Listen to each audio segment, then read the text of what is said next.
Hey everybody, I'm Mark Caples, host of the Hard Knock University podcast, author of the Hard Knock School of Project Management, 7 Hard Lessons I Learned the Hard Way, founder of Leadership Knocks, and local contractor at Mark Dalton Homes. And what follows is the full video recording, followed by my take on the Canyon Lake Water Management meeting that took place on April 22nd, 2025. If you haven't yet, do me a favor, subscribe, like, and share the channel. Let's spread the truth louder than the noise and build a smarter, tougher, more resilient community together.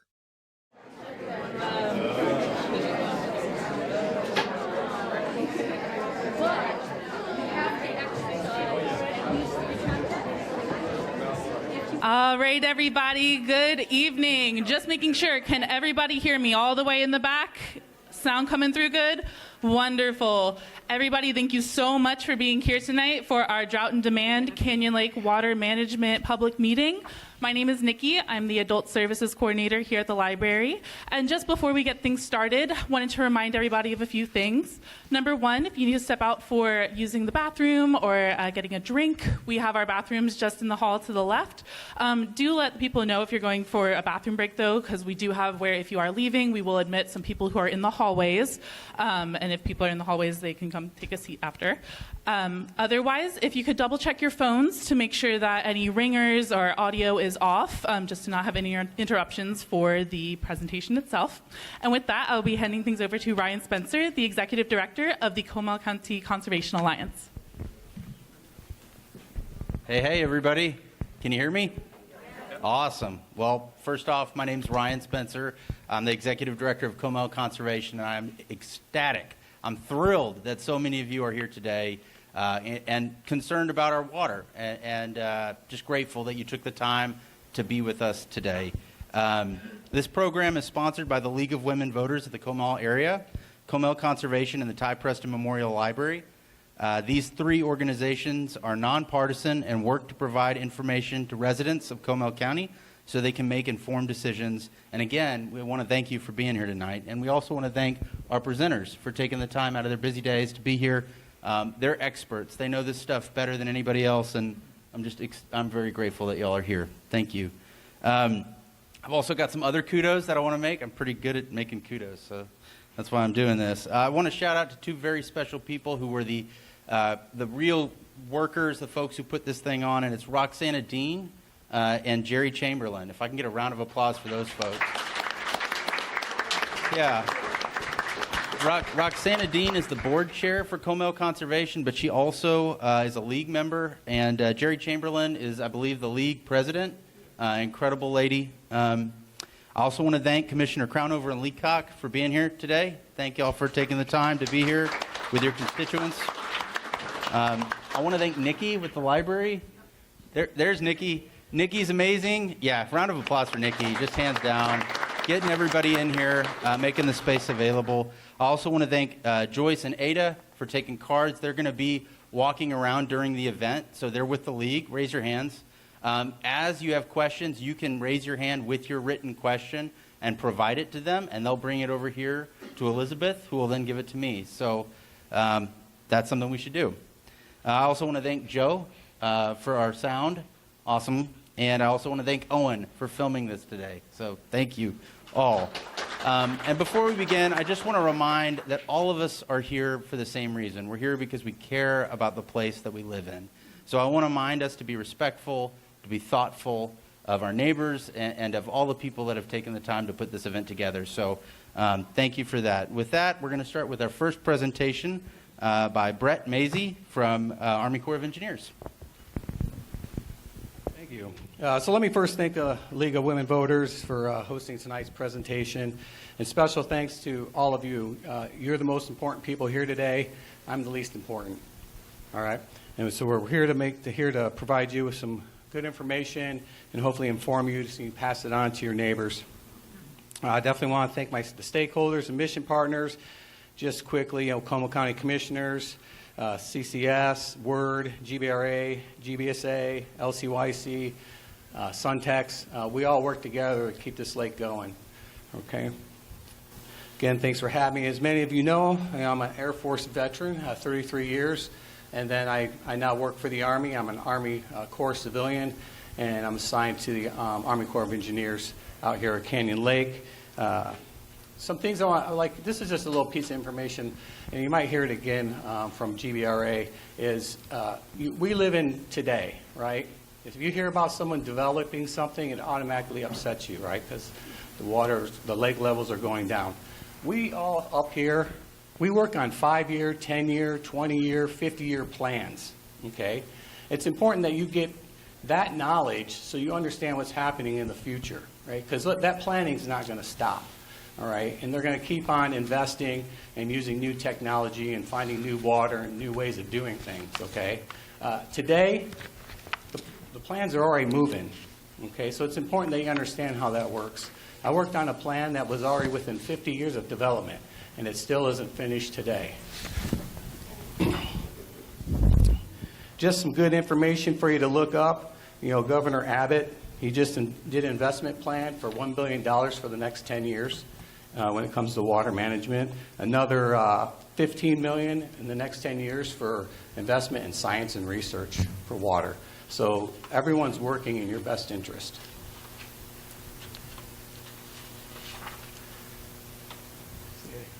So what I'm going to cover is the Army Corps of Engineers mission, the purpose of Canyon Lake Reservoir and Dam, and our roles and responsibilities. So first off, our mission is flood risk management, recreation, and environmental stewardship.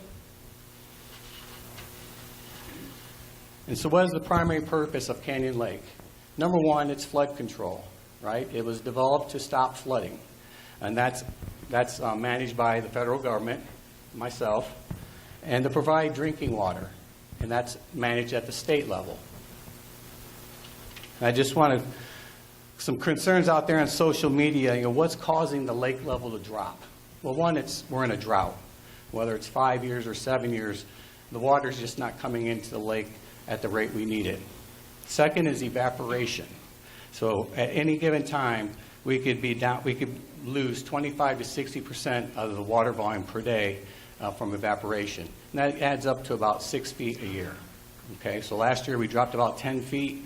You can say 6 feet of that was evaporation. Legal, leased, and permitted water supply managed by GBRA, executed by TWC. Illegal removal of water by persons who have shoreline access. And then natural leaching of the water, which is water seeping through the lake and dispersing itself. Keep in mind, the water coming into the lake, the water in the lake, and the water leaving the lake is managed by the state of Texas, not the Army Corps of Engineers.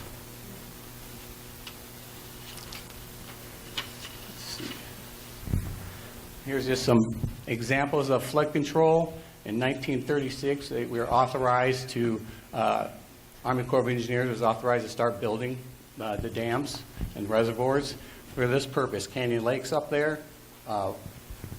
Forgot the other one. Fort Worth, Texas, huge floods. Does anyone know what the population of Canyon Lake was in 1980? 100.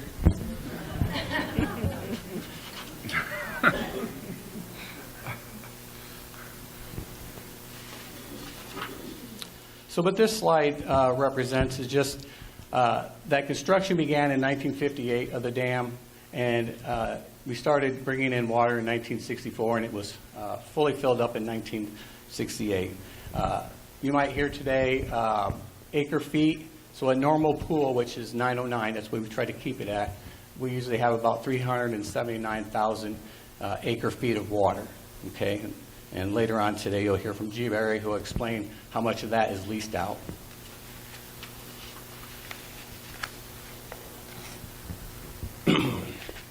So this slide illustrates what's called the pool levels.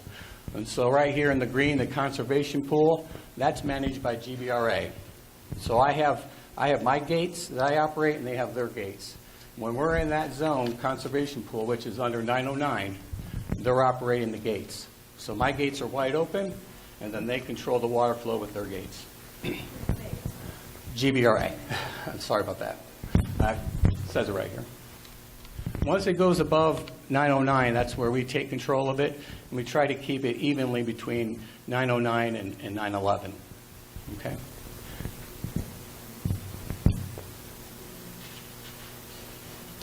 Well, this is my favorite slide. Let's see if I have my mouse here. So this is a historical chart of the different periods of when it's rained or flood over the time it was built. If you notice right here, this red line, or red arrow, I mean, this is our current level of the lake. And it shot up to 910 in less than a year. Okay? So when you hear people saying the lake's over, it's dead, it's gone, it'll never fill back up, there's evidence that it took less than a year to fill up from the current level we're at right now. Each one of these periods up here, which is about every 10 years we have a significant water event, such as a flood, all those events, which is over 10, can fill the lake back up. How many remember 2002? Right here in the yellow line. That event filled the lake up itself twice during that period of time. Okay, and we released, I think, eight days worth of water over our spillway.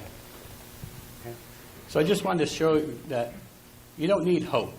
It's going to happen. Mother Nature will turn around, and the drought will be over, and it will rain, and we can fill the lake up pretty quick. So part of our mission is environmental stewardship. And this is kind of what we're focusing, when it comes to Army Corps of Engineers, it's what we're focusing on during this drought. And that's making sure our parks and leases are up to date, educating and enforcing Title 36, and working with our stakeholders on agreements. So what we're doing is, at all our parks, we have weekly water meter checks to make sure no water is being wasted, and that if we have any leaks in the lines, which we always do, that they're out there and repaired. Annual inspection of our lease areas, so you name it. Word leases from us, GBRA leases some areas. We got JBSA, Suntex, the different marinas. They're inspected annually. And a little more frequently if the county has something that they have to inspect. Educating and enforcing Title 36. These are all recent photos of, and Title 36 is basically the laws that govern the public property, what you can and can't do. So you're not allowed to drive personal motor vehicles on the shoreline. You can't build roads because your neighborhood wanted a walking path. You can't build on Corps property or even in flowage easement without a permit. You can't pull out water illegally. That's what you see here. Someone's got a PVC line in the water. This is Corps property where they brought in their own sand and then put in their own chairs. You can't land on the lake. That was that was 2 months ago. Someone was more embarrassed than me. And you can't moor your boat. You can moor your boat on the shoreline as long as you're in the area, but you can't leave it unattended, and you can't leave it overnight. And those are things that we see quite frequently.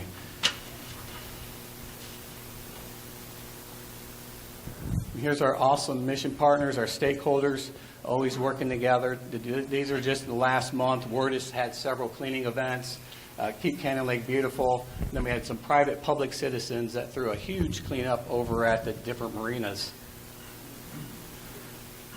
In total, there's over 15 roll-off dumpsters that were filled to max, over 500 cubic feet of garbage. We're going to continue to do that for as long as we can. Just keep picking it up off the shoreline, especially now that more of the shoreline's exposed. But these are just all people volunteering their hours to help keep Canyon Lake beautiful. Over 700 tires have been recycled. These tires aren't from people throwing them. Some people have thrown tires in the lake, but back in the day, the Army Corps of Engineers used tires to prevent erosion or fish habitat. Good idea at the time, but not today. Make sure I covered everything. Some people have some questions, about, building on Corps property. What you do is you take away conservation storage. So all the people on the lake that have built stuff in flowage easement or down on core property, that's taking water away from you, right? Because if you pour concrete in, the water goes away, okay? So that's why we tried to prevent that. We lose loss of flood storage. So if someone builds a garage in flowage easement without permission and it floods, then that water gets pushed over to the neighbor's property, okay, and causes damage. It causes shoreline erosion, causes safety problems, and all of the trash ends up somewhere on the lake other than the person's property where it left. That's another big problem. And that is the end of my presentation.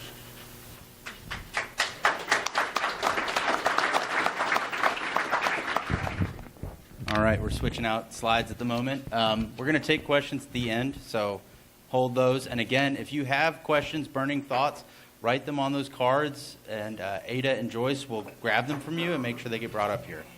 Up next, we're going to have Nathan Pence with the GBRA.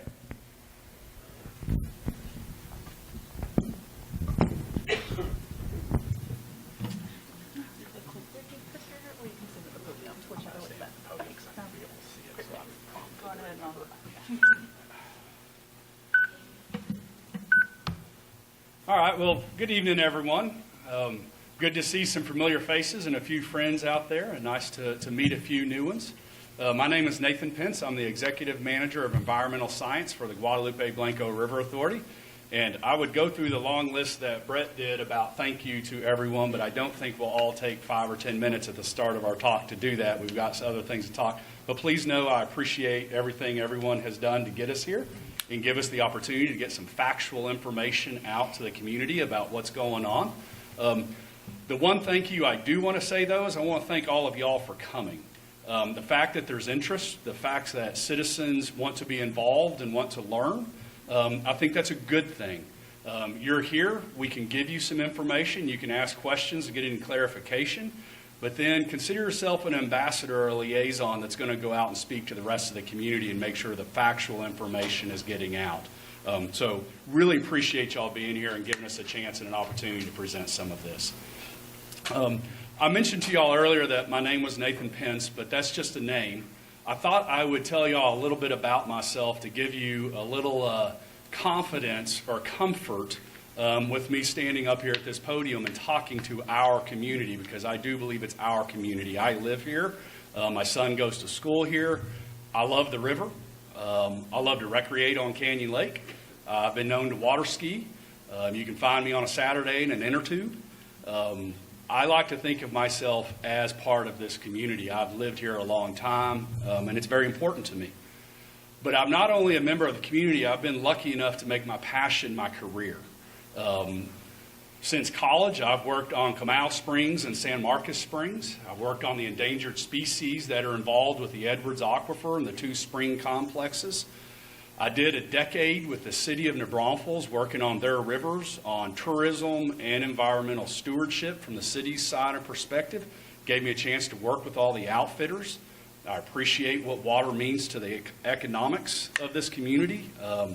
I feel for a few that are going through a tough time right now. I personally understand it and get it. And now I work for the Guadalupe-Blanco River Authority, where I'm still having the opportunity to work in the Guadalupe River and the Guadalupe Basin, Canyon Lake, Comal Springs.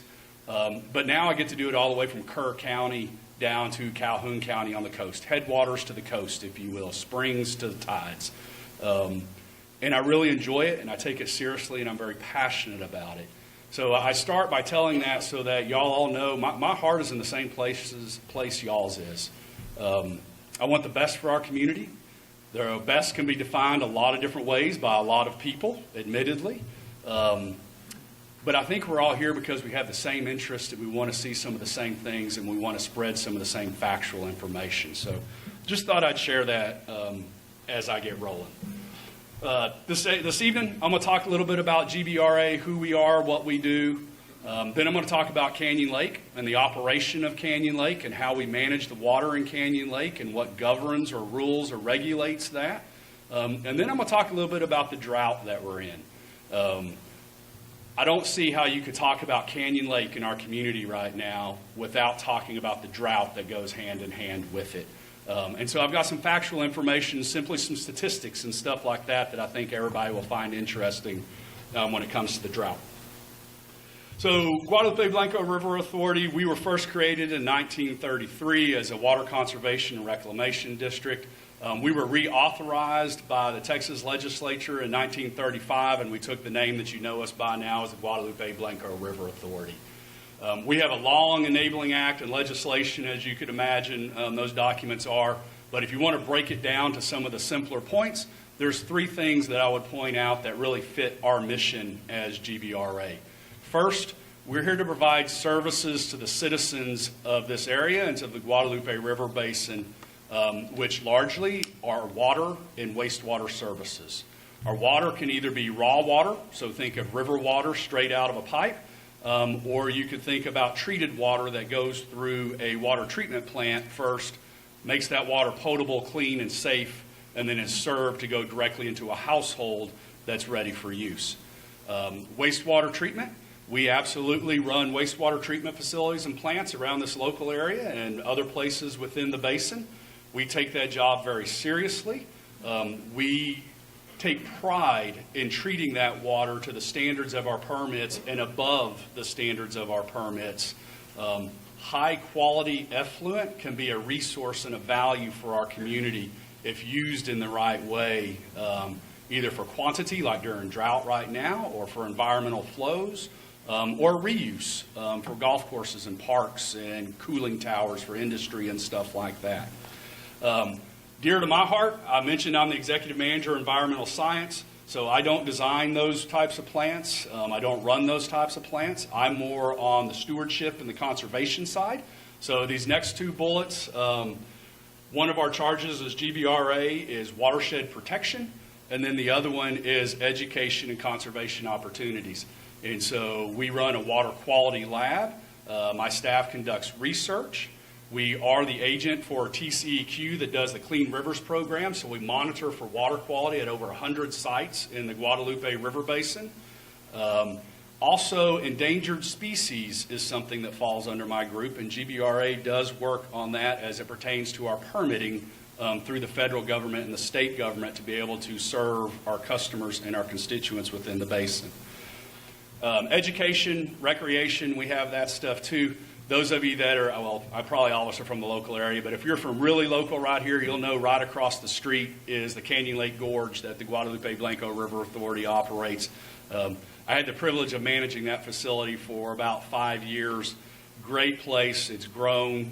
We teach a lot of kiddos about the things we're talking about tonight and helping bring them up in an awareness and a mindset so that they can be the next generation that takes care of our resources as we grow. One thing I wanted to make sure and throw out there while I'm talking about GBRA ourselves, we do not collect taxes. We do not get any state fees or state funding. So everything that we do is derived from the fees for the services that we provide. So the water contracts that we have, the wastewater plants that we operate, we have some admission fees and stuff like that to some of our facilities. But often when I talk to individuals, they say, well, why don't you use the tax money for this? Or when are y'all going to get extra state funding to do something else? And so just wanted to let everyone know right up front, we do not receive any funding from the state or any taxes in any way for anything that we do. I think I talked about most of this already, and so I don't want to belabor it, but just a couple of statistics. We operate 5 different water plants. We have 13 different wastewater treatment facilities. We have 3 major parks that we operate for recreation. One thing I didn't mention is hydropower. So hydroelectric generation for electricity. GBRA does operate and or own several different hydroelectric facilities. Some folks do not know it, but Canyon Lake Dam itself is a hydroelectric dam, so we have the ability to generate when there's water to release at a sufficient flow amount. And then we also have our GV lakes that run down through the middle of the basin.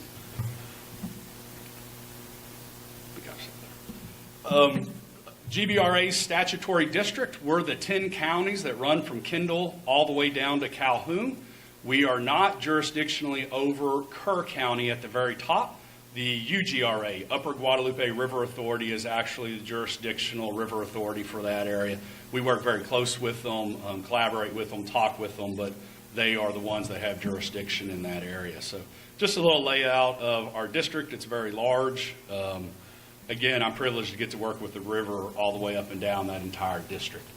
So I want to talk a little bit about Canyon Lake and our operations of Canyon Lake and some of the stuff that we do there and how we determine water releases and things of that nature. So beautiful picture here. You can kind of relate this picture to the next one. I don't want to go through all of this because Brett did a fairly good job of talking about some of the history of Canyon Lake and when it was constructed and things of that nature. But I thought a crowd like this that lives here might take interest in seeing this historic photo of the lake when it was under construction and before it was filled. You can see a couple of cars down in that picture plus roads. It kind of gives you that perspective of how large the dam actually is and how big the reservoir actually was. The one thing though, on this slide though that I will reiterate that Brett mentioned already previously once was the authorized purposes by Congress when the reservoir was authorized, which was flood control and water conservation. Water conservation for us essentially equals water supply is what that means. So when Congress authorized the building of Canyon Dam, those were the two purposes. I will just go ahead and point out it's kind of coming out of it, and we've mentioned it a couple times, but recreation is not one of those authorized uses. There is a great partnership that goes there. Several of us work very close with the recreational interests. I told you once before, I love to ski, I love to boat, I love to tube, and I've left out fishing. That's probably the one that I enjoy more than any of the other three. But it's not an authorized purpose by Congress. And so that does dictate how the lake is used and how the water within the reservoir is used. I think this probably goes without saying, but let me just go ahead and put it out there. Guadalupe-Blanco River Authority, we are not a retail provider of water or wastewater services. We are a wholesaler. So we sell water or contract water to entities like New Braunfels Utilities or Texas Water Company that is here today, and we'll speak in a little while about their role within our community. So we don't deliver, in most cases, potable, drinkable, safe water to someone's doorstep. We provide it to another entity that then takes that role of the middleman between us and the actual end user. Out of Canyon Lake, GBRA has 90,000 acre feet annually of water supply that we're authorized to use by TCEQ. We have permits from TCEQ that tell us how much water can be used annually, what the purpose of that use is that it can be used for, what the location of that water can be used for. It sets up the seniority or the junior priority date for how that water is used. Where I'm really going with those details and what I'm driving home is we have permits from TCEQ that tell us how we use the water in Canyon Lake.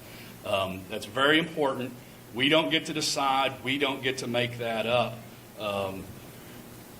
I think to kind of drive that message home a little bit, living here in the community, it depends on what side of the dam that someone lives on as to what is passionate to them and what they want to see accomplished. Give you a great example. If I'm at HEB down in New Braunfels, people are asking me, GBRA, why don't you open that dam up and let more water out? We need water for the Guadalupe River in town. We want recreation to be able to float. And I even hear this, I've got a family reunion coming and I've got a place rented on the river at a B&B, and we will make sure and swim. And I tell those individuals, GBRA does not get to make those decisions. We have permits from TCEQ that dictate how and when we use that water. We don't sit around in some room at GBRA drawing straws, rolling dice, talking about areas, and then deciding how much water goes where. That's not how it works. On the flip side, I talked to some folks up here from the lake, around the gorge, see people up here on Jay and Diane's and getting a hamburger or whatever it might be, and I get asked the question, why don't y'all shut the lake? Don't let any more water out. It's our water up here and it belongs to us. And I get that perspective, but my answer is the same to that individual as the one that wants it opened up. We don't have the ability to make those decisions We have contracts, we have TCEQ permits. We're regulated into how we operate that lake. And we have to stick to it very, very closely. It's a schedule. There's planning that goes behind it. And so just wanted to make sure everyone knew we have things that we follow. We don't sit around and make those kinds of decisions on the fly. Also wanted to make sure and mention to everyone here, there is no new water being contracted or sold out of Canyon Lake. For the last 2 decades, all of the water in Canyon has been fully contracted to other retail providers who then serve the populations in and around the reservoir. We've got about 30 different entities, municipalities, water districts, communities, they're defined differently, that Canyon Lake serves through GBRA selling water to or contracting water to other entities. So we work with those retailers to get the water to somebody's doorstep. And we're not taking on any new retail customers from Canyon Lake. It's been set for 2 decades. And I think that's important to say because I know I've been asked several times, man, with the lake going lower, why are y'all selling more water out of the lake? And it's easily said, we're not. That's not what is happening. Brett talked about this just a little bit, and I'll take it one step further and just expand on it a little bit. But GBRA and the Army Corps of Engineers, we're partners in Canyon Lake in the way that it operates. We have regular conversations. We collaborate when there's maintenance that has to be done. We talk about how to accomplish that between the 2 different entities with schedules for water delivery and rains or lack thereof, whatever it may be. And there's this magical marker on the lake at 909 mean sea level. So Brett mentioned it earlier. 909 is what's known as conservation pool or full. The reservoir can take more above that as flood storage. And then what's below 909 is water supply to help get us through times of dry or drought or when water's not falling from the sky and you otherwise wouldn't have it. So above 909, when it's in flood pool, that is absolutely the Corps of Engineers' job to manage that water, and generally they evacuate that water as quick as they can so that there's room for the next flood or the next rain so that water can be stored again without flooding communities downstream.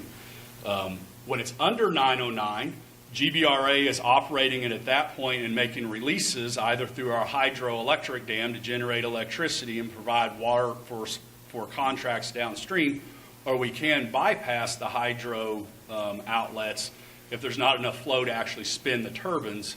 And that's what we're doing right now is we're just releasing water for downstream customers and contracts that we have. A little bit of the nuts and bolts for how we actually make those decisions and what's regulated to us and the regime that we go through, if you will. It's important to note that it's very different of whether it's drought time or whether it's non-drought. And so I'm going to talk about non-drought first. So think of lakes probably full. We've had ample rainfall, at least normal rainfall, that sort of an idea. When the lake is full and we're in non-drought conditions, there's 4 different things that GBRA looks to make the decision for how much water is released into the river downstream. There's FERC, which is the Federal Energy Regulation Commission. There's Texas Commission on Environmental Quality, TCEQ. GRTU is the Guadalupe River Trout Unlimited. And then water supply contracts for communities and customers that are downstream of the reservoir. FERC, that has to do with running the hydroelectric turbines, generating electricity. FERC will also have some environmental considerations in it very often. TCEQ is based on water supply and the permits downstream and how much water is needed downstream. TCEQ will also have some environmental conditions in their permits very often that we have to follow. Guadalupe River Trout Unlimited, great community partner, provides recreation, provides opportunity around here. We have a deal with Guadalupe River Trout Unlimited to help protect the trout and keep the trout alive during warmer and drier times. But I do want to say the lake has to be full for those conditions to kick in. People before trout, and in this condition when it's dry, those criteria do not kick in. And then the last one is water supply. So when we're in a time of non-drought, which is not what we're in right now, we look across this chart, and this is a very simplified version of it. There's more that goes with it. But then whichever is the greater of those managing doctrines or regulations, we release the greater of those. So very often our TCEQ and FERC permits are what we're going by during non-drought, unless we were full, and then often it's the Guadalupe River Trout Unlimited that helps guide how much water we release out of the dam. So that was non-drought. But right now we're obviously in a dry time, a drought time. So let me go ahead and define that per the permits and the way that we look at that. It's 45 consecutive days below 90 CFS of inflow at the Spring Branch gauge. This morning I looked at all the gauges getting ready for today. Spring Branch is flowing at 12.4 CFS today. If it's made it back up above 90 CFS, I can't remember when, maybe one of the rain events here recently, but the lake has not come back up to full. We will stay in drought condition as far as the releases and how we manage the reservoir goes until we get back up to 909 at the conservation pool. So during drought time, it's either the inflow or our water supply contracts that dictate how much water is released out of the reservoir. We have to at least match inflow up to 90 CFS. So right now, inflow is 12.4 CFS. Without water contracts, we would be releasing 12.4 CFS today. But we have downstream obligations for customers, and so the release out of the dam today was around 60 CFS. And that 60 CFS is intended to serve the communities and the customers below Canyon Lake further down on the river. And so most of the times in drought condition, our water supply contracts are what's going to drive the amount of water that's released from Canyon Dam. A couple of interesting things I thought I would mention, and again, this kind of comes back to which side of the dam you are on, but they're factual things, so people can have the opinion about them that y'all would like to. But during 2023, there was 134 days with zero flow into Canyon Lake. That set a record for all time. Again, 134 days, I think it was. Had the lake not been there, the river would have been dry all the way down to where Comal Springs comes into the Guadalupe, where the Comal joins with the Guadalupe. So the river would have been dry through into Braunfels during that period of time. There was no flow. 2022, I think, had around 80 days. I don't remember what 2024 was off the top of my head, but my point being, we are in definite drought conditions, and the reservoir has provided, like it's supposed to, water supply for the surrounding communities, and the reason that it was built. Okay, I got a few more slides on drought, and then I'll be done. So, talking about Canyon Lake in this area, there's no way you could talk about that right now without talking about drought. And the picture that I have up here, the graphic that I have up here, is of the entire Guadalupe River Basin. We want to talk about this area specifically, but I think it's good to keep the perspective and keep in mind what is going on through all of Central Texas and the Guadalupe River Basin. So real quick, I'll just point out, up here at the very top, around the Hunt area, we have a gauge. The median flow this time of year should be about 43 CFS, and we're flowing at 10 CFS up there. That's about a fourth of the median as to what's supposed to be there. It's hard to see, and I'm probably in front of it for some of you, but all the way down here on the coast at Tivoli, that is the lowest gauge that we have on the Guadalupe River. Right now, the median flow should be around 1,600 CFS, and it's flowing about 400 CFS. Again, that's about a fourth of what it's supposed to be. There are some exceptions to that as you go through the basin, some higher, some lower, but I hope the message that's driving home is the issue we're talking about here right now with Canyon Lake, it's not unique to us in our community. The whole river basin is experiencing drought right now and having conversations about how is their community going to make it, what does it do to their economics, and how much longer can we do this. So we're not the only ones right now going through this. It's more dear to my heart because I live here, and it's more dear to y'all's heart because y'all live here. But we're not the only ones, and I wanted to make sure and put that in perspective. This kind of conversation is going on in several communities in several places. Driving the message home to talk about our local area right here. This is the drought forecast that's put out by NOAA. And you'll notice right here in the middle, there's this kidney bean of exceptional drought. The blue outlines the watershed for the Guadalupe River. This area that's in exceptional drought right here at the top, that's the watershed of Canyon Lake.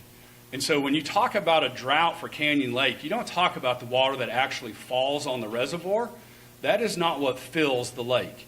It's the water that falls on the watershed above the lake where you catch it and you have runoff, and then the river flows to the reservoir where you actually fill the reservoir or you catch extra water to catch up after you've had dry time. So no other way to say it.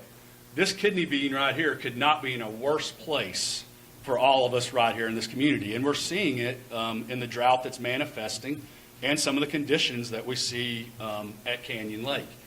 So when I'm talking about this upper watershed, we measure that and we talk about that as far as inflow to the reservoir. If you get a lot of rain upstream, you're going to have a good inflow. If you get rain below the lake, doesn't matter, or on the lake for that matter, doesn't really matter to Canyon. You got to get that water up and above. So the graph that's up here on the screen is the spring branch gauge from 1923 to current time. So that gauge has been running before the reservoir was built.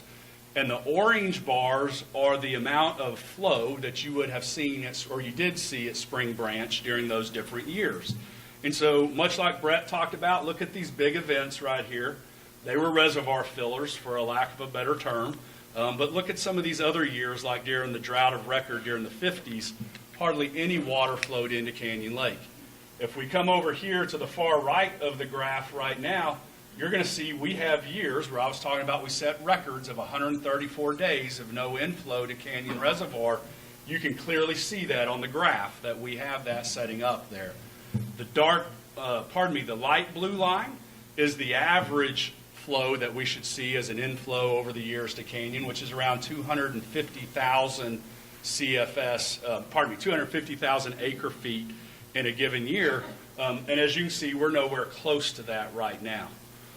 When we talk about a drought, I want to stay away from using the words historic, drought of record, precedent setting, anything else that you might use, because you don't know what a drought's really going to be until you come out of it. Then you can define it, the number of years, the severity.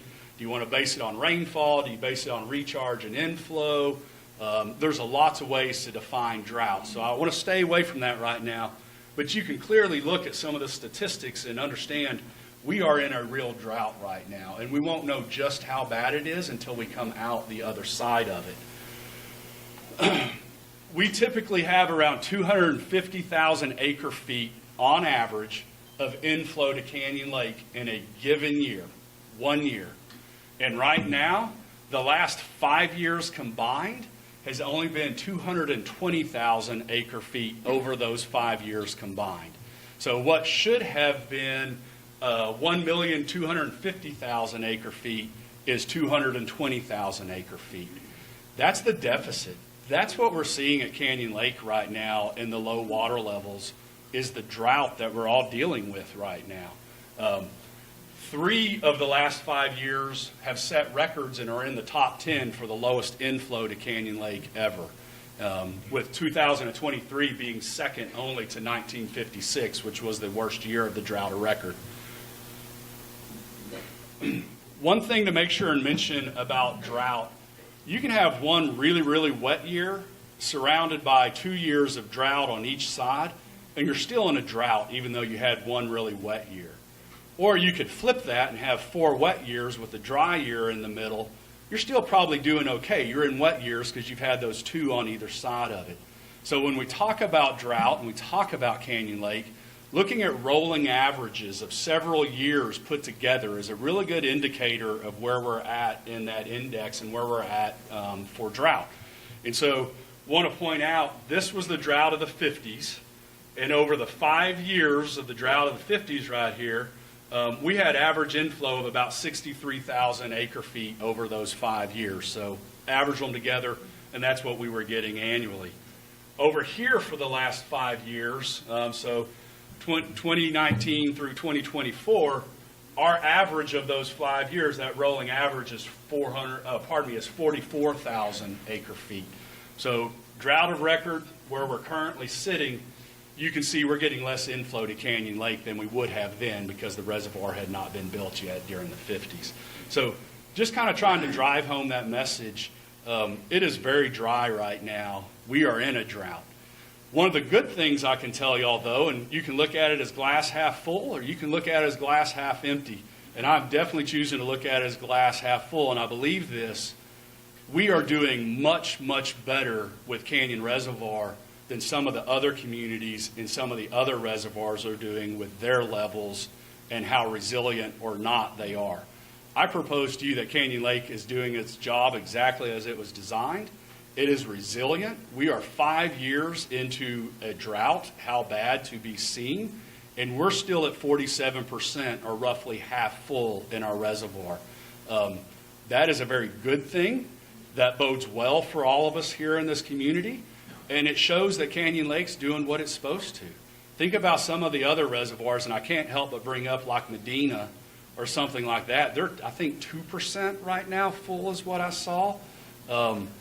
Thank goodness we're not in the same position that community is and that some of those businesses around that reservoir are in.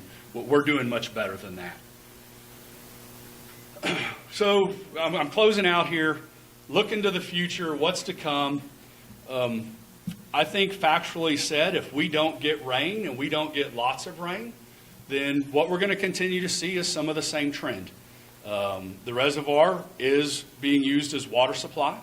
There is evaporation, and the level will continue to go down if we don't see rain, and there's no way around that fact. We are doing some things to try and push that out as far as possible. So within your local retailers, NBU, Texas Water Company, you're seeing them implement stage reductions that reduces water use and promotes conservation within the local community. GBRA, we're no different. We're in stage 4 for our Canyon wholesalers, which means it's an automatic 15% reduction off the contracted amount, and that's mandatory. And unusual to wholesale water providers, we have also put a provision in there that says you can't allow lawn watering more than once a week. That's typically left up to the retail provider, but our management and our board felt strongly enough about that they actually wrote it into our drought contingency plan as well as a wholesaler. So it's a little different, but I think it shows how serious we're taking it and how we want to see the resource extended and prolonged. We don't know how long this drought would continue or how long it would go on. Should mention, we do have more severe stages that we can go into as time goes on if the reservoir continues to drop, and our board will take that action when the time is right. The last thing on this graph that I thought I would point out to everybody, so this yellow line right here, this is where we're at in April of 2025. The green line is essentially average. So if we got average rainfall, average conditions, 50th percent, we essentially go into a neutral holding pattern a little bit, which hopefully drives home that message. We've got to have more rain than just an average rainfall for the reservoir to fill up. Now, it's happened in history. Someone asked earlier, were you here in 02? Well, I was working that day during 02, and man, what a day, what a week, what a month that became. So it's going to happen again. The question is when and the timing of it, but it's coming again. If we maintain the same trajectory that we're on, this red line is the exceptional drought, like what I talked about a little bit earlier, and I didn't make any qualms about it. The lake is going to continue to fall in level without significant rainfall. That's what it was designed to do so that we can provide water to all of us that use it in the communities that surround. And then, as you can tell, something above would be greater, and there's all sorts of different scenarios that you can run in that. So what are we doing for the future? We do need more water in this area. There is no doubt about that. And so GBRA, we are looking to those next projects to develop the next sources. Canyon's fully allocated. It's been allocated for 2 decades. There's no new water coming from that. We've got some groundwater projects going on, as in the Carrizo Aquifer. We've partnered with Alliance to help make that more cost efficient and move water around. The next one we're talking about is the project we're calling Water Secure, which would actually bring some water up from the coast, use some ground and brackish water too, plus another set of permits that we have in the middle of the basin for the Guadalupe River. Combining all of those together is how you can get efficiency and scale of cost and move the water to where it's needed by the communities that need them. And so this project is probably a 10 or 15-year project in the build before water can even be delivered. Brett mentioned the planning cycle, and I think that is very important to mention. Region L is the planning group that works for this area for our local regional. They work on a 50-year cycle, and they produce that plan every 5 years. So Canyon Lake, long time ago, looking forward in the new Region L plans, these are the sorts of projects that you're going to see in them as communities prepare for that next generation, those next decades to come. And we're not the only one. There's many examples of these sorts of projects in the regional water planning documents. And I end on this slide to ask for questions, but those of you who recognize this picture will remember that day. That's 2002. That's the water going over the spillway. That created the gorge that we're all very fond of and holds a dear spot in my heart. But point being, it's going to happen again. Brett showed us those spikes. You saw it in a couple of my graphs. The question is when, but it will rain again. So thank you.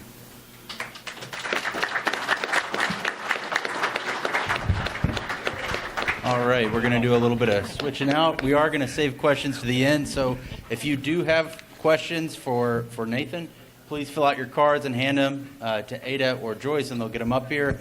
I also want to take a moment to get a heck yeah and some applause for the rain that occurred while we were here. That was wicked, and I can't help but think that it might be because y'all are all here. So I'm grateful for that. Our next presenter is Andrea Williams. She is the president of the Texas Water Company, and we are just very grateful that she is here. Thank you very much. I wish I could say that I cued the rain, but as my luck goes, usually whenever I show up, it doesn't seem to come. So I was thrilled to see that. I agree. It is fantastic to see this many folks interested. The one group that I want to make sure that I say thank you to, in addition to all the folks that are here and that organize this, is if you're a Texas Water customer, thank you for being a customer, and thank you for the passion that you have about this topic and about the water that you're provided. So one of the things, the reason we have these words up here, the embracing conservation. So I'd ask you to look at that, to think about living that. We'll talk some about drought stages, et cetera. I'd ask you to lean in with us and not try and figure out what we're doing with the smart meter, how you can outsmart your smart meter to irrigate, but instead work with us here, because this is such a vital resource to us all. A little bit about who we are. I know you really want to get to the other slide. So as a native Texan, and I hate to admit, geography was not my best subject, but one thing here, just like you've heard right there, I know exactly what counties I operate in, because unfortunately it's those, you called them kidney bean, I think, but nevertheless it's the same. The one time you don't want to be extreme something is drought, yet we are. So we serve approximately 78,000 customers. That's almost exclusively all of you in Comal County. We do have some other customers in Kendall County and a small group from some acquisitions in other counties. But this is our county. This is where we're at. So we are, just like you've heard, we are all in this together. Let me see. Okay, so just a little bit about who we work with. And I hope you notice that the words at the top that are most important are all of you. I normally walk around, but I know you won't be able to hear me, so sorry if it seems like I'm fidgeting here. But there's a variety of other entities that we work with. Don't worry, we're going to talk about that development community one there. I got it. I have a whole slide on it. Groundwater conservation districts, wholesale providers like GBRA. We also have a couple of regulatory bodies. So for us, the Public Utility Commission of Texas is a primary regulatory body that we work with. as is the TCEQ, who primarily focuses on water quality for us. So this is by no means exhaustive, but just wanted to show also we work with our county commissioners and with a number of other folks that are interested in what we do here, and the privilege to serve all of you. So what we offer. I wish I could say water all the time, but you've heard a lot. But that is our priority, which is why we've taken some of the actions that we have. The number one thing that we offer, that we have a responsibility to, is to deliver you reliable, quality water. That's it. It can be complicated, but at its root, that's really what it is, and that's our obligation.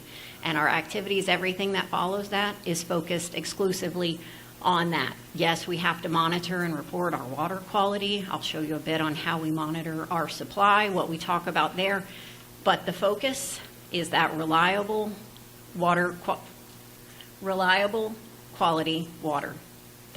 And as you've heard with the drought, that's becoming a bit more of a challenge. But I really do believe if we continue to lean in together, focus on conservation, there's a couple of ways we can address supply. Then when that event happens, we'll be ready. But until then, we're gonna continue to have a resilient system.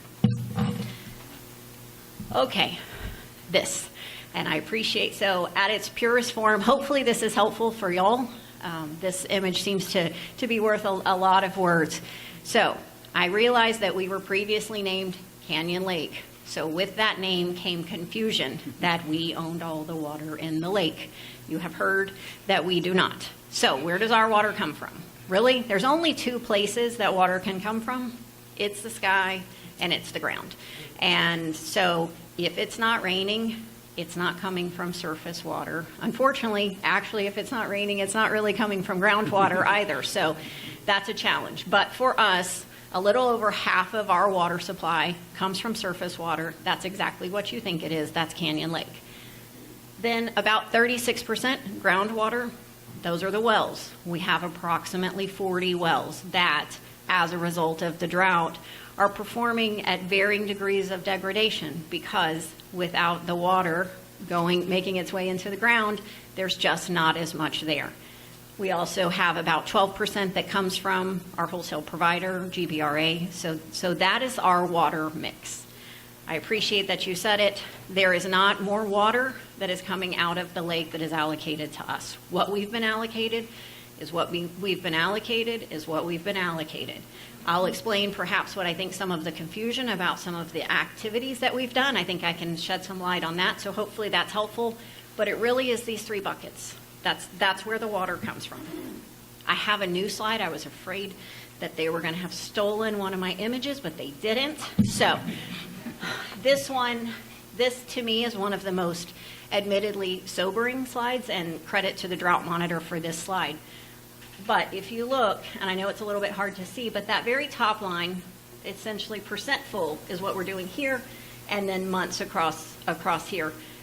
2011 is the top line, essentially full. What I'd like for you to note is, look, so from 100% full to 80% full, that's from 11 to 23. Maybe, okay, depending on how you feel about it. Look at the difference between 23 and 24. In 1 year's time, the same amount, essentially, that it dropped in more than 10 years' time. And then just already, so you see 24, 25. I mean, the truth is, I'm going to have to change this chart to make it go below 40 at the trajectory that we're on. This really does sort of show to me exactly how much, with respect to time, the significant change in the lake that there's been. Okay, so don't worry, I'm not going to talk about all of this, but some of this is the same. Again, there's three places that our water comes from: surface water, groundwater, purchased water. I want to focus on this side here. So this is a report that we create internally, and the top line, you probably can't see it, and so I apologize, that's max capacity. That's the absolute max amount that we can provide. And then you see this blue line right there? See, sorry, I'm a pointer. That's 23. Do you see that there? That's June. Sorry, that's why I have to not move. I'm sorry. That's the July of 23 is the blue line. That is dangerously close to the max amount that we could provide. So why does this matter? If you compare that blue line to the yellow line, July of 24, the difference, what happened there? It didn't rain. I became very unpopular. I declared stage 4 drought in this county. This is why, because you guys responded and it matters. Look at the difference there. That's what that is. To the day. I know we're going to talk about stage 4, but this is one of the single biggest ways that, since we cannot make it rain, that we can continue to save our water supply. I find that so impressive and is a testament to all of you and what you've done. I know. Now, because what you would have liked to have done is gone out, and then you get tired of not being able to water. I get tired of you not being able to water too, is the truth. However, until something else changes, this is the situation that we're in. I do not enjoy seeing your grass not grow or be watered, etc. I promise. As a girl that grew up on the coast, my dad loved that San Augustine grass. I get it. But this is what you're leaning in, and this is what we're talking about with respect to conservation. So I find this slide incredibly powerful because we're doing our part, but you're doing yours too. Okay, don't worry. Again, we're not going to talk about all this, but I hear a lot of questions about, are y'all even paying attention? Yes, we're paying attention 10 ways to Sunday, essentially. And by that, I mean, you will see system delivery. We are tracking how much water is coming into those surface water plants, how much we're cleaning it, how much is going out, how much are we getting from every well every week. And I want to know, why is this well not producing the same amount? What can we do to get more out of this well? Do we need to rehab this well? I do have, concerns when it's like the best way to get more out of this other well is to close this well because of proximity. But I wanted y'all to know that we take this very seriously. My number one mission is to make sure that you all have reliable, safe drinking water. So and you'll see again, it's the same 3. I will argue that there is actually one other way for water supply we'll talk about in a second, and it has to do with infrastructure. But the Water Availability Report, I've said this before, it is aptly named the WAR Report. So every 5 years, we work with the county and others to look out, just as you've heard, we don't just plan for tomorrow or for next year, out 20 years and say, okay, what is the state of play now based on growth projections, which admittedly, I think you all know, have exceeded what some folks thought there would be. How much water is there? What can we do with it? How much are customers going to use? What is going to be the situation? It changes on us sometimes. I don't think that anyone thought that the lake would be at the level that it's in, but you have to plan for that. It's nice when there's upside, but that's not, you don't plan for the upside, right? You plan for the normal. So this is one of the things we will actually be completing this year's water availability report. By the end of this year, we'll be providing it to the county, and it involves a lot of folks that have a ton of degrees in this kind of thing. But I will also tell you one thing that I recognize we missed, and we're working on it this time, is our customers know a ton. Y'all know a ton about this lake. You know a ton about how much water there is and where it comes from, etc. So we actually have created 2 committees. One is a conservation advisory council, I think, something like that. And we have a variety of folks involved in it, including the county commissioners and some of the community, as well as groundwater conservation representatives, etc., to have a say on, hey, you need to think about it like this. And so that's been a big part of what we have incorporated into the next draft of the water availability report, because it doesn't do us any good to think there's going to be water and be wrong. That's not something that I want for any of us. So it's critically important that we make these facts, that we make fact-based decisions.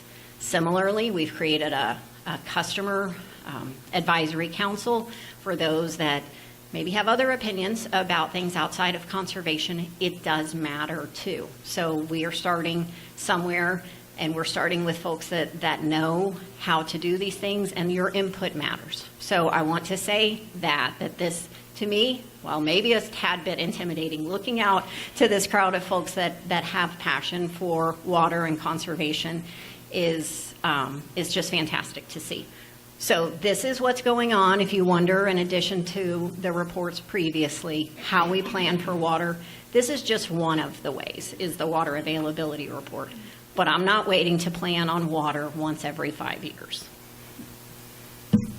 All right, our DCP. So one thing, we all have different drought contingency plans. I can't exactly explain to you why that is, honestly, but I know that we do. So another thing that I'd probably take a moment to explain is, again, us being in stage 4 for Texas Water, no benefit to me as a utility person at all. However, when we move stages, it's based on data. What level is the state well at? The GBRA, have they hit something that's then required us to curb our usage and the amount of allocation? So there are very methodical triggers that have to be hit as we move to certain drought stages. I know you're in stage 4 exhaustion. I will tell you, I don't see a scenario. I will tell you that never did I think that in January, remember that slide previously, it was July of 24. 23 was high, 24 is when I declared stage 4 based on the data. But here we are, we got to come out of it briefly in October of last year. If I could show y'all embraced that. And we had a spike. I have to admit that I thought this will be terrible if I now have to turn around because of the excessive usage. I appreciate the excitement about it, but y'all's usage makes such a difference in how much water there is, and it's primarily irrigation. It is primarily irrigation. A huge, huge amount of the water is irrigation. I know I'm not winning any popularity contest saying that, but I am going to tell you the facts. So, as a result of the declining lake levels, imagine in January, as you all know, we had to declare stage 4. It's not even hot yet, right? The evaporation and some of the other things haven't even come into play yet. But this is how we declare certain stages. It's not arbitrary. It is not a valuable decision for us. The truth is, there's no benefit to a water utility for you using less if you think about it from a financial perspective. So I'd ask you to think about that. Okay. And I promise I realize you guys want to ask questions, and I certainly want to answer them. So conservation takes all of us. I say this because we get the question a lot. That's great. You're putting all of the responsibility on us. What are you doing, right? So here's some things that we're doing. So we have advanced leak detection. We're investing in low-flow toilets at our facilities. This is right outside of our facility, rain harvesting, our rain barrel as well, HVAC condensate, eliminating bulk haulers. So that also happened last summer. For those of you that don't know, a bulk hauler is a private entity that essentially can hook up to the system and take the water and then take it somewhere else to customers that aren't you. Well, if there's plenty of water, I'm not in the business of trying to not let people have water. But I am in the business of making sure that my customers are taken care of first.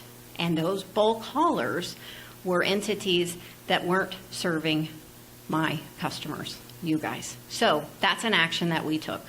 Was it a popular one for some of those entities? No. And again, I don't have an issue with those entities, but I have a responsibility to my customers first. So that was a big thing. Declaring stage 4, yes, I did that. Yes, that takes something for you guys to lean into as well. But I wanted you to know that we are trying to do our part as well. I'm not asking you to do your part. Water efficient fixtures, you name it. For those of you that don't know, when you see a vehicle that's clean, that's not because we're hooking up. We actually recycle water at the facility that we wash our vehicles at. So also, what's something we did, I promise I have a slide on the developer situation. The one thing that I would implore you to consider is I do realize that every drop that hits the ground is one less drop for you to use. So that is not lost on me at all. Having said that, for water quality, there are times in which we have to flush the system. It's just like you think it would otherwise be with anything that might be stagnant. We have been very mindful of where we flush and when we flush. And it is helpful. Sometimes there is a leak. Thank you all for reporting them. But there are times that we have to flush a system. We are actually looking at investing in a truck that will recycle the water that we are flushing.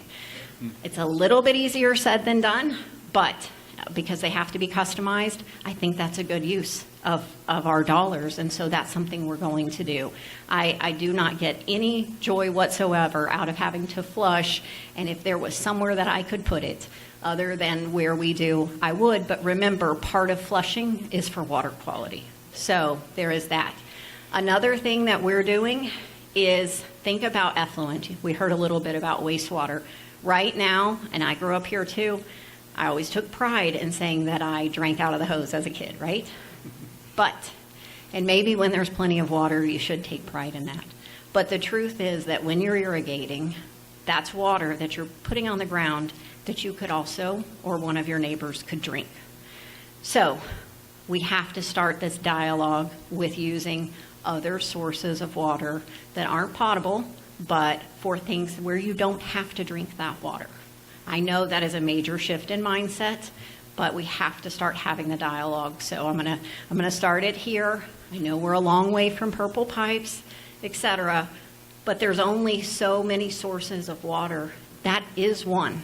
For those of you that are interested in wastewater, it actually comes with a lot of water. So there are alternatives out there. We're looking at them where we can to make sure that you continue to have the water that you need to drink. Okay, so back to my comment about strengthening supply. So yes, there's surface water, which comes from the sky. There's groundwater that comes from the ground. And then there's infrastructure. That's what I was talking about before. A leaky pipe, a leaky storage tank, a leaky toilet, a leaky sink, you name it, you would be amazed at the amount of water that's wasted by a leak. Depends on what the asset is as to how much it is. But we have to invest in our infrastructure, and we'd ask you to invest in your infrastructure too. There is a significant amount of water. We measure it. Some folks call it water loss. Some folks call it non-revenue water. Whatever it is, it's the water that's not being counted at the meter. We take that very seriously, and that's why we have focused on figuring out ways to spend infrastructure dollars, because the other two, I'm doing my best, and I'm not getting terribly far. So this is one of the places. So you see some construction. That doesn't necessarily mean it's development. Sorry, these right here. So we're upgrading pipes. So sometimes the construction is actually tied to improvements to make the system more resilient. I think sometimes there's a little bit of confusion about that, so I thought I'd mention that. Similarly, the very top picture there, what are we doing in the lake if we're not taking more water? We are extending the intake. We have had to extend the intake. We have two plants essentially for surface water, one on the south side and one on the north side. Park Shores and Triple Peak is what they are referred to. Both of them, we have had to extend the intake, which means go further into the lake to get the same amount of water out. You would be amazed at the new developments that we've learned about water quality as a result, but that's what we're doing. We're not getting any more. We're having to spend money to get the same amount because we have to go so much further out to get it. we are looking at having to have our second intake extension because what we already extended based on the speed in which the lake was dropping, you want to have a sort of a safety zone above your intake, and it has dissipated at a rate greater than we expected. So that's what's going on in the lake. So you can either strengthen supply or you can find more of it. I promise you, I am a water hunter. Almost every report where there's somewhere water related, I'm looking at it. Water comes down to a couple of things. One of them is availability. The other is there's quantity and quality. You have to have reliable quantity. I cannot build something or allow something based on the fact that it is there today and gone tomorrow. Similarly, treating quality costs money, and there's a point in which it doesn't make sense. So those are two big factors when you think about additional supply. But, so what do we have? You'll probably have seen again, we have a KT water project that's providing additional 6,000 acre feet. That is groundwater. So that's where that's coming from. Those wells are in Comal County. That was something that we actually acquired a few years ago. And to the comment about how long it takes, I think we closed on that deal almost 2 years ago, and it won't be ready to provide supply until the end of 26. That is water supply to strengthen the existing system. That is not water supply that we plan to provide to the developers. That is water supply for y'all. Water secure, you heard GBRA talk about it. To say that I am active in every one of those conversations would probably be to put it mildly.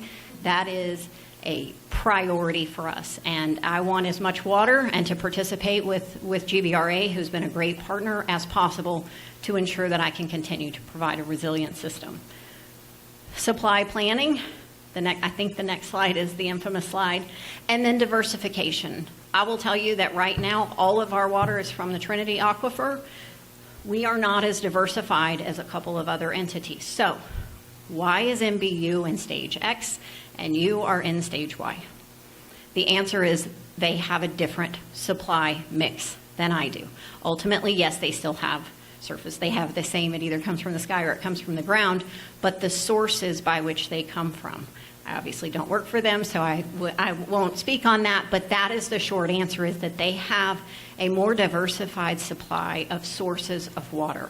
So that is, their situation is different than TWC. There is no other answer than that. Focus on customers. Okay, so this is what made me a social media star unexpectedly. So thank you all for your support. My kids even I tried to tell them I was TikTok famous, but it didn't quite resonate. And I only say this because, admittedly, the overwhelming support from the community for this was fantastic. So you had a voice, you used it, thank you. We had a voice, we used it, and so we appreciate how receptive you were to that. That does not mean that I have any ill will to the development community. What it means is that I have an obligation to focus on the existing customers first and to ensure that I have a resilient system to provide water to you. So that's what we did. I get asked all the time by developers and customers, okay, so when? I don't know when. It's as good of a question probably as asking when the lake is going to be full, but I can tell you when. Only when we have adequate supply to ensure that we have provided reliable, quality water to our existing customers. It does me no good to sign up to support development. They have a sale one time. You guys are my customers forever. And it does not feel good when you are unhappy. And that's not my objective. I do realize that. There is definitely a crux there. So for now, and until I don't know when, that's what we will be. So it is a pause, but it is a pause until there is a reliable means for, remember, quantity and quality water. Water secure, it's a long way out. I don't know if there's another solution before then. Again, I promise you I'm a water hunter, so I look at lots of opportunities, and most of them fail one of those hurdle rates. They're either not reliable, or there's not good quantity, or there's not good quality.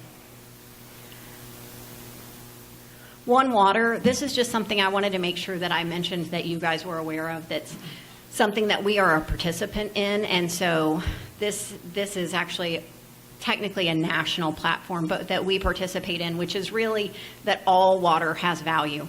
As I probably don't have to tell this crowd, but every single way that you can reuse every single drop is the philosophy behind this. And we have partnered with One Water to show our commitment to this. They've been very helpful in us having some additional ideas of how we can make the most of the water that we have. And that's the team. Thank you very much for the opportunity to speak to all of you.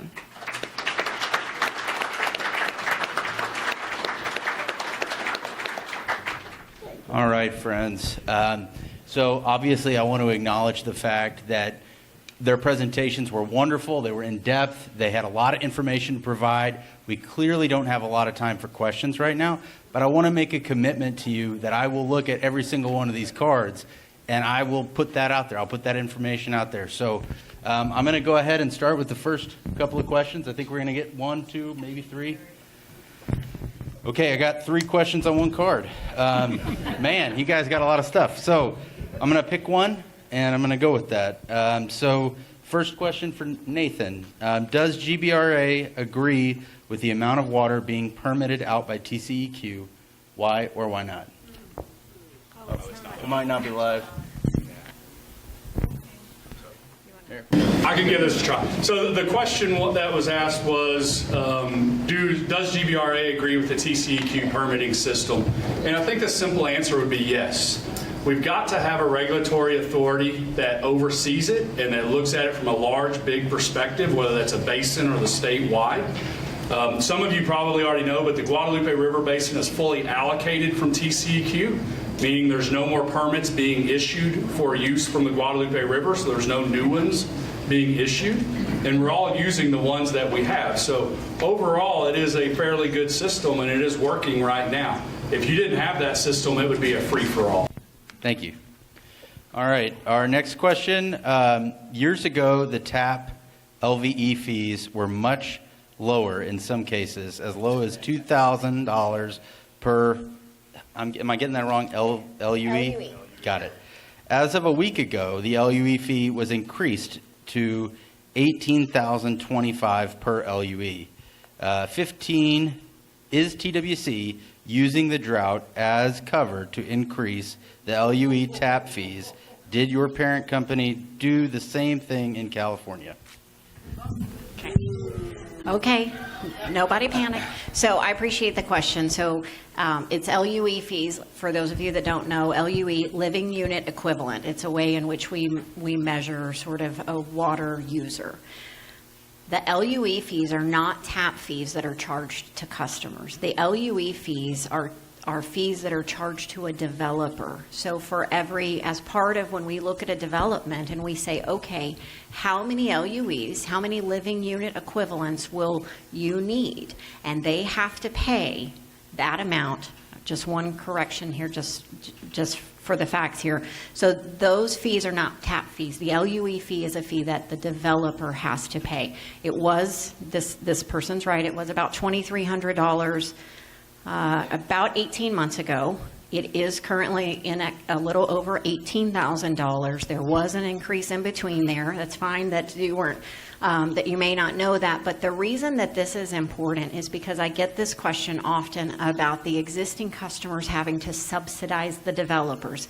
That's exactly what these LUE fees are avoiding, is the developers have to pay for the new infrastructure. The LUE fee is only a portion of what a developer pays. They actually typically pay for other things. You might see an elevated storage tank. So the developers contribute. It's called contribution in aid of construction.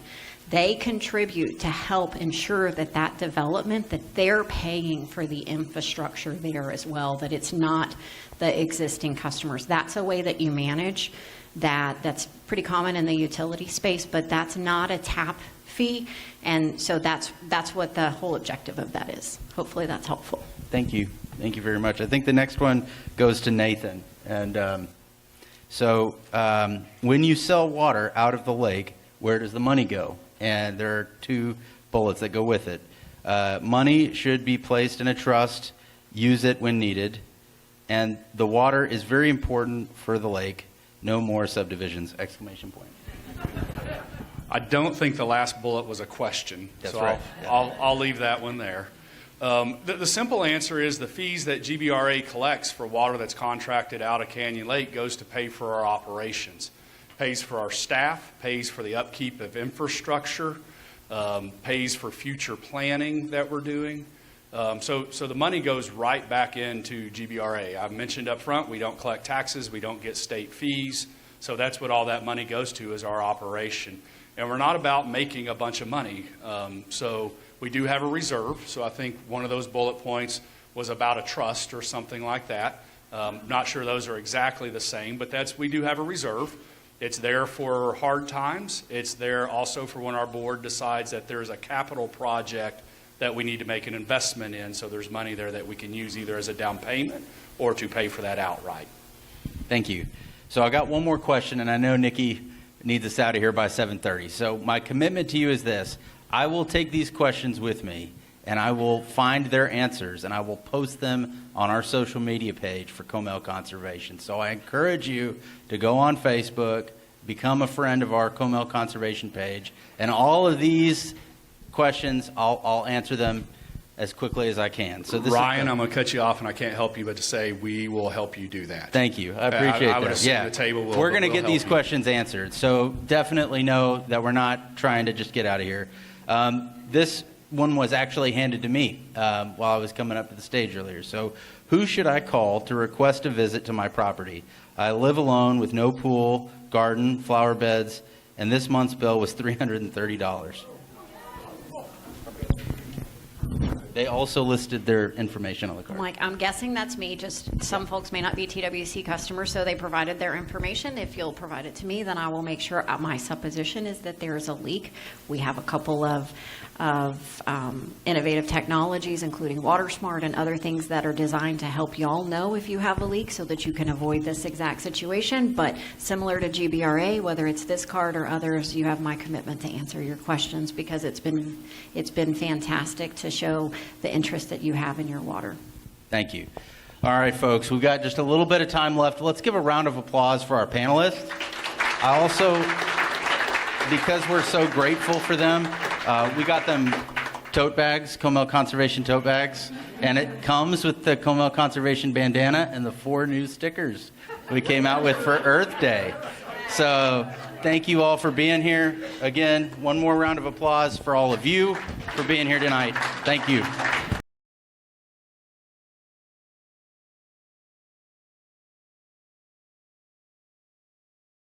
All right, everyone, if you've made it this far, you've caught the entire meeting in full. I'm Mark Caples, host of the Hard Knock University podcast, founder of Leadership Knocks, author of the Hard Knock School of Project Management, 7 Hard Lessons I Learned the Hard Way, and local contractor at Mark Dalton Homes.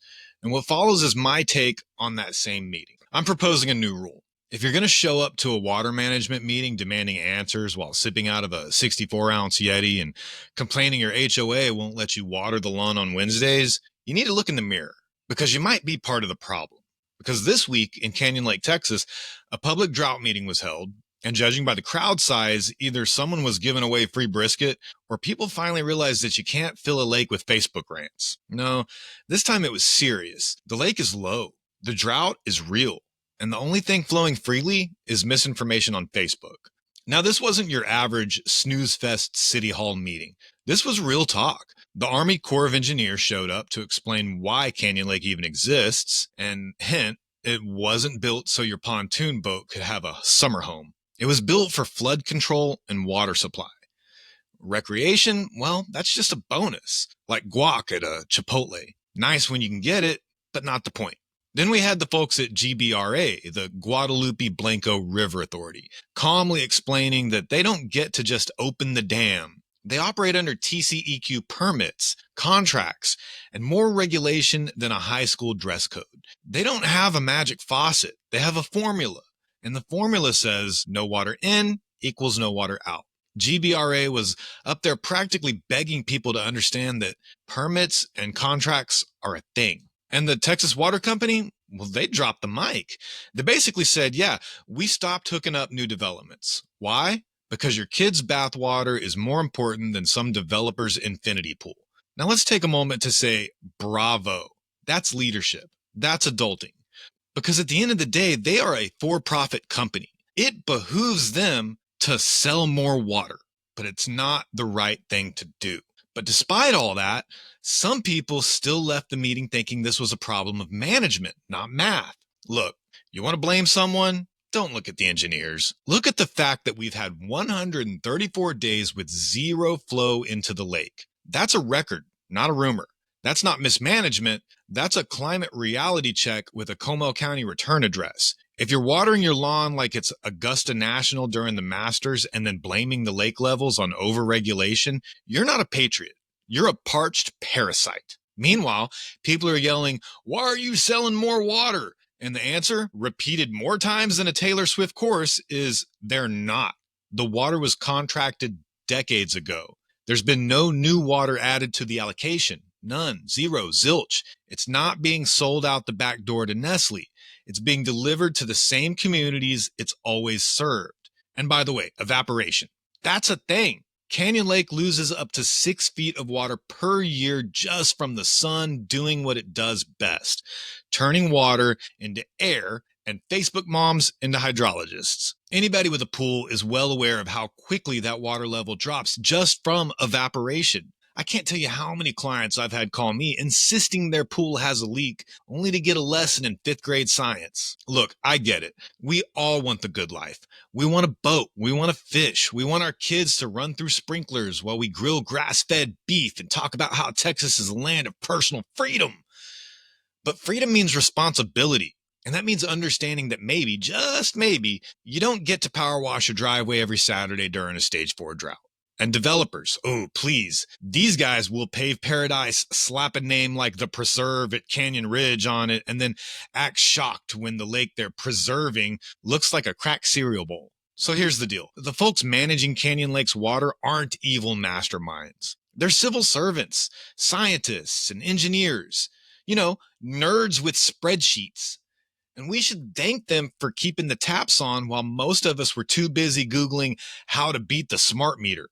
Because at the end of the day, there's no secret water stash, no deep state water plan, just the same basic equation we teach in kindergarten. Less rain plus more people equals big, dry problem.